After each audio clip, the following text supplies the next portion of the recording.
आइए मैं आप लोगों को महाकुंभ का मेला होता है, मैं उसका इतिहास आज आप लोगों के सामने रखने वाला हूँ। ठीक है, आप लोगों में से कई लोग महाकुंभ के मेले में गए भी होंगे, अब तक जा भी चुके होंगे, और कितने लोग वहाँ से आ भी चुके होंगे।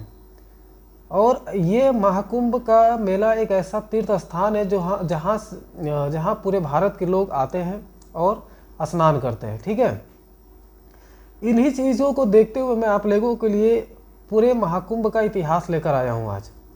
पूरे तो नहीं कर सकते, लेकिन कुछ शॉर्ट तरीके से मैं आप लोगों को कहानी के तौर पे बताने वाला हूँ, जिससे आप लोगों को सुनने में आनंद आएगा और उससे आपके ज्ञान में और आपके नॉलेज में बहुत ही वृद्धि होने वाली है। ठीक है, तो चलिए मैं आप लोगों को महाकुंभ के बारे में बताने से पहले आप लोगों को कुछ इम्पॉर्टेंट बातें बताना चाहता हूँ।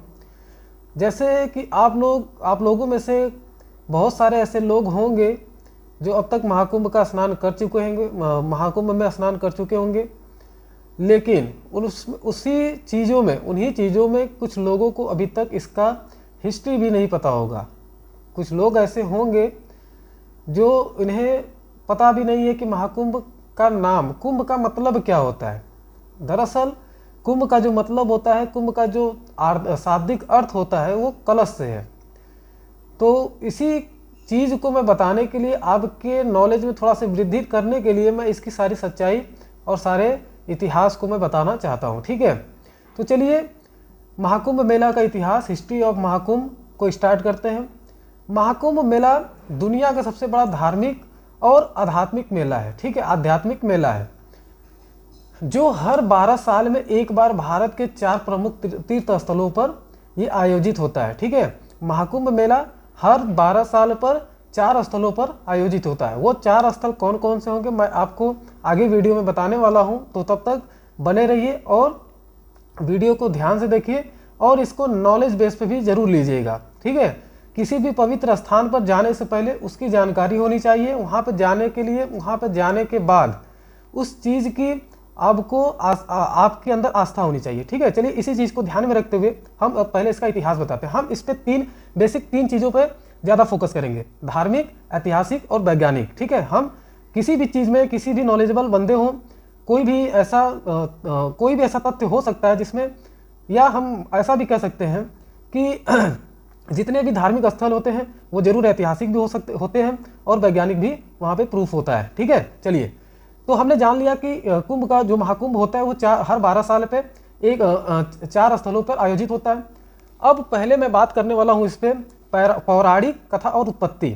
इसकी पौराणिक कथा क्या है और इसकी उत्पत्ति कैसे हुई, महाकुंभ मेले की या महाकुंभ नाम का उत्पत्ति कैसे हुआ। ठीक है, दरअसल हमने आपको बताया कि कुंभ का मतलब होता है कलश। ठीक है, कलश एक, मान लीजिए कि एक पहले ज़माने में बहुत लगभग 7वीं या 8वीं शताब्दी में कलश हुआ करता था, एक गगरी टाइप का, जो मतलब आज के दौर में वो मिट्टी का जो घड़ा होता है जिसमें पानी भर के लोग पीते हैं, उसी टाइप का उस जमाने में कलश को कुंभ कहा जाता था। ठीक है, तो चलिए महाकुंभ मेले की उत्पत्ति की जड़ें समुद्र मंथन की पौराणिक कथा से जुड़ी हुई है। मतलब कहने का ये मतलब है कि जो महाकुंभ मेले की उत्पत्ति हुई उसमें समुद्र मंथन की पौराणिक कथा से जुड़ी हुई है।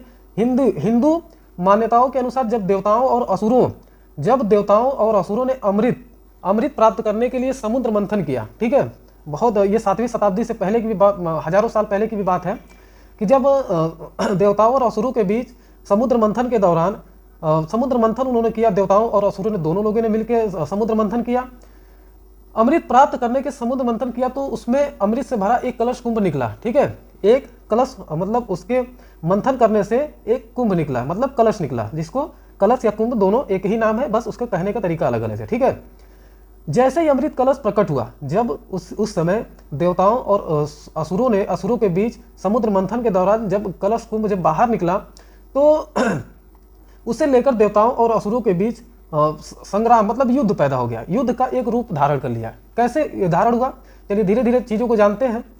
तो इस संघर्ष के दौरान अमृत की कुछ बूंदें जो है, जब उनके बीच संघर्ष हुआ, संघर्ष होने लगा, मतलब अमृत को लेने के लिए। ठीक है, अमृत को लेने के लिए जब असुरों और देवताओं में जब उसको लेने के लिए संघर्ष होने लगा, तो उसकी जो कुछ बूंदें थी वो 4 स्थानों पर माना जाता है कि गिरा। अब वो 4 स्थान कौन कौन से हैं चलिए जानते हैं। आगे वीडियो में हम जानते हैं कि वो कौन सा 4 स्थान था जहां पर अमृत का 4 बूंद गिरा, जिससे आज वो पर्वत बन चुका है। ठीक है, चलिए आगे। पहले इलाहाबाद हुआ करता था, बाद में उसे हमारे माननीय मुख्यमंत्री द्वारा माननीय मुख्यमंत्री योगी आदित्यनाथ द्वारा उसको अब प्रयागराज कर दिया गया है।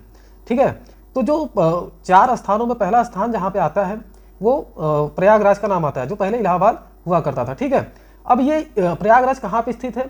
प्रयागराज गंगा यमुना और अदृश्य सरस्वती संगम स्थल पर स्थित है। ठीक है, गंगा यमुना और अदृश्य सरस्वती का संगम स्थल है, वहाँ पे ये प्रयागराज स्थित है। ठीक है, दूसरा है हरिद्वार।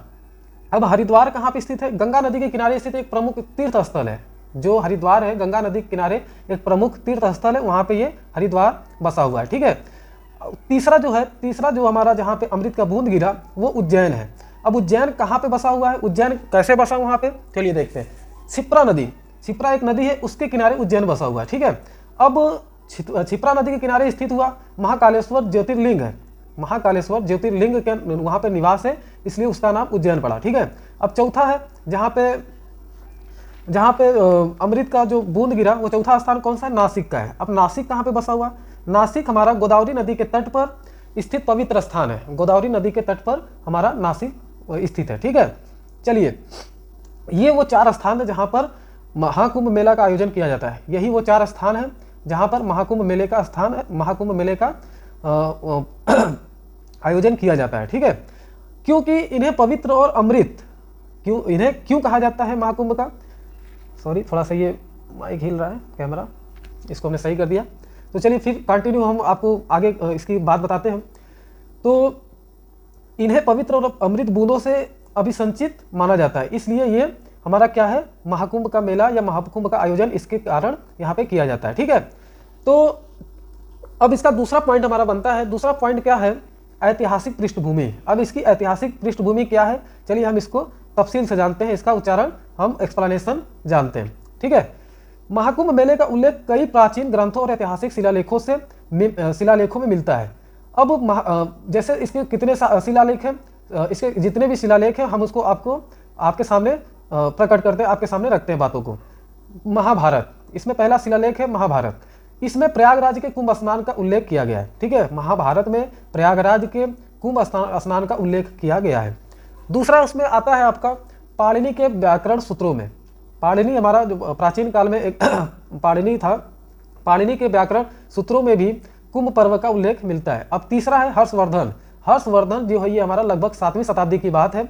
चीनी यात्री ह्वेंसांग ने अपने यात्रा वृत्तांतों में, वृत्तांत का मतलब होता है जीवन काल। ठीक है, अपने मतलब चीनी यात्री जो ह्वेंसांग थे उन्होंने अपने यात्रा के जीवन काल में प्रयागराज के महाकुंभ मेले का उल्लेख भी किया है। अब जो है चौथा है हमारा अकबर और औरंगजेब। हमारे मुगल शासक रहे हैं अकबर और औरंगजेब उनके भी शासन काल में प्रयागराज में कुंभ मेले का इतिहास मिलता है हमें। ठीक है, उसमें भी उसका उल्लेख किया गया है। अब आगे जानते हैं कि आगे हमारा क्या है। वर्तमान स्वरूप में महाकुंभ मेला लगभग 8वीं शताब्दी में शंकराचार्य द्वारा पुनः स्थापित किया गया। अब ऐसी बात निकल कर आती है कि वर्तमान स्वरूप में महाकुंभ मेला जो है लगभग 8वीं शताब्दी में शंकराचार्य द्वारा पुनः स्थापित किया गया है। चलिए आगे कंटिन्यू बने रहिए। उन्होंने इसे हिंदू एकता और धर्म प्रचार के साधन के रूप में विकसित किया। जो हमारे शंकराचार्य थे 7वीं शताब्दी के, उन्होंने हिंदू सभ्यता को और उनके धर्म को प्रचार के स्वरूप में, प्रसार का एक साधन के रूप में विकसित किया। अब जो हमारा ये पॉइंट, जो दूसरा पॉइंट था यहाँ पे कंप्लीट हो गया। तीसरा पॉइंट हमारा है कुंभ मेला आयोजन और समय चक्र। कुंभ मेला का आयोजन कब हुआ और इसका समय चक्र क्या था, हम इस बारे पे चर्चा करते हैं, इस बात पे रोशनी डालते हैं। ठीक है, इसके आयोजन का निर्णय ग्रहों और नक्षत्रों की स्थिति पर निर्भर करता है। जो इसका समय चक्र होता है ग्रहों और नक्षत्रों की स्थिति पर निर्भर करता है। अब इसमें पहला है हमारा महाकुंभ मेला। महाकुंभ मेला दरअसल लगता कब कब है, इस बात की पुष्टि इसमें की जाएगी कि महाकुंभ का मेला कब कब लगता है। ठीक है, अब हर 12 साल में एक बार ये मेला लगता है, ये सबको पता है। हर 12 साल में महाकुंभ का मेला एक बार लगता है। वो कहाँ पे लगता है? प्रयागराज में। ठीक है, प्रयागराज में ही हर 12 साल पर महाकुंभ का मेला लगता है। इस बात का ध्यान दीजिएगा क्योंकि किसी भी कंपटीशन एग्जाम में अभी का जो महाकुंभ जो चालू है, इससे कितने भी प्रकार के क्वेश्चन बनाए जा सकते हैं और बच्चे इसमें कंफ्यूज होना तय है। ठीक है, इसीलिए इस बात को ध्यान में रखते हुए चीज़ों को समझने की कोशिश कीजिए और एज ए कहानी के तौर पे इसको याद भी कर लीजिए। ठीक है, कि कैसे कैसे हमने आपको बताया कैसे इसका सवाल बन सकता है, मैं आपको इसका निष्कर्ष भी बताऊंगा। ठीक है, अब महाकुंभ का मेला जो है हर 12 साल पर प्रयागराज में लगता है और उसके बाद होता है कुंभ मेला। कुंभ मेला हमारा जो होता है हर 12 साल में चारों स्थानों पर बारी बारी से लगता है। 4 स्थान मैंने आपको बताया, नासिक, उज्जैन और आपका प्रयागराज, और चौथा था आपका हरिद्वार। ठीक है, इन चारों स्थान पर हर 12 साल पे कुंभ मेला लगता है, लेकिन महाकुंभ का मेला सिर्फ प्रयागराज में ही लगता है। अब उसके बाद आता है अर्ध कुंभ मेला। अब अर्ध कुंभ मेला क्या है, हर 6 साल में प्रयागराज और हरिद्वार में यह मेला लगता है। अर्ध कुंभ मेला जो होता है हर 6 साल पे प्रयागराज और हरिद्वार में ये आयोजन होता है इस मेले का। उसके बाद आता है सिंहस्थ मेला। सिंहस्थ मेला, ये मेला उज्जैन में विशेष रूप से आयोजित होता है। अब जो सिंहस्थ मेला है ये उज्जैन में विशेष रूप से इसका आयोजन किया जाता है। ठीक है, 5वां आपका है माघ मेला। ठीक है, हर साल प्रयागराज में हर साल जो है माघ मेले का हर साल इसका आयोजन कुंभ के तौर पे किया जाता है, मिनी कुंभ के रूप में इसको जाना भी जाता है। अब चलिए, हमने ऐसे सारे कॉन्सेप्ट को, ऐसे सारे प्रारूपों को आपके सामने हमने रख दिया, जिससे आप, यदि आपको लगातार सुनने में समझ में नहीं आया तो आप इस वीडियो को डाउनलोड कर लीजिए और बार बार उसको सुनिए, या 1 बार 2 बार जितने बार में आपको समझ में आ जाए आप इस चीज़ को सुनिए और इस पे क्वेश्चन क्रिएट कीजिए कि आपके कॉम्पिटिटिव एग्जाम में कैसे क्वेश्चन बनाए जा सकते हैं। ठीक है, अब चलिए इसका निष्कर्ष हम बताते हैं आपको। महाकुंभ के मेले का निष्कर्ष हम आपको बताते हैं। महाकुंभ मेला केवल एक धार्मिक आयोजन नहीं, इस बात को ध्यान दीजिएगा, महाकुंभ मेला केवल एक धार्मिक आयोजन नहीं है, बल्कि भारतीय संस्कृति और आस्था का सबसे बड़ा पर्व है। यह मानव सभ्यता का सबसे बड़ा मेला भी है, जहां करोड़ों लोग एकत्र होकर आध्यात्मिक ऊर्जा का अनुभव करते हैं, और इस बात से सभी लोग, पूरे भारतीय नागरिक अवगत भी हैं कि महाकुंभ मेले में पूरे भारतवर्ष से सब बहुत सारे यात्री आते हैं। ऐसा भी देखा गया कि देश और विदेश से भी लोग, इंटरनेशनल भी हम कह सकते हैं कि इंटरनेशनल लोग भी यहाँ पे महाकुंभ मेले में स्नान करने, संगम स्नान करने आते ही आते हैं। तो उम्मीद करता हूँ स्टूडेंट कि आप आज की जो क्लास है, आज का जो आपका महाकुंभ, हिस्ट्री ऑफ महाकुंभ का है, आपको समझ में ज़रूर आई होगी। बहुत मेहनत करना पड़ता है स्टूडेंट दोस्तों, इस टॉपिक को मुझे निकालना पड़ता है, फिर टॉपिक को तैयार करना पड़ता है, लिखना पड़ता है, कंटेंट बनाना पड़ता है, फिर इसकी स्क्रिप्टिंग करनी पड़ती है, तब जाके मैं आप लोगों के सामने बिल्कुल आसानी से चीज़ों को रखने की कोशिश करता हूँ। तो उम्मीद करता हूँ आप लोगों को ज़रूर ये क्लास पसंद आई होगी। मिलते हैं अगले क्लास में किसी नए टॉपिक के साथ, किसी नए समाचार के साथ, किसी नए एकदम न्यू टॉपिक, जैसे न्यूज़ में हो या किस तरीके से क्वेश्चन बन सकते हैं एग्जाम में, मैं ऐसे सवालों के साथ फिर से आपके सामने आऊँगा। तो इससे बेहतर जो आज की क्लास है, इससे बेहतर करंट अफेयर आपके लिए कुछ भी नहीं हो सकता है। इससे श्योर एंड सर्टेन 110% कन्फर्म है कि इससे क्वेश्चन किसी भी एग्जाम में पूछे जा सकते हैं, चाहे वो यूपी बेस हो, चाहे वो सेंट्रल बेस हो, चाहे वो किसी भी डिस्ट्रिक्ट गवर्नमेंट की हो, चाहे वो सेंट्रल गवर्नमेंट की जॉब हो।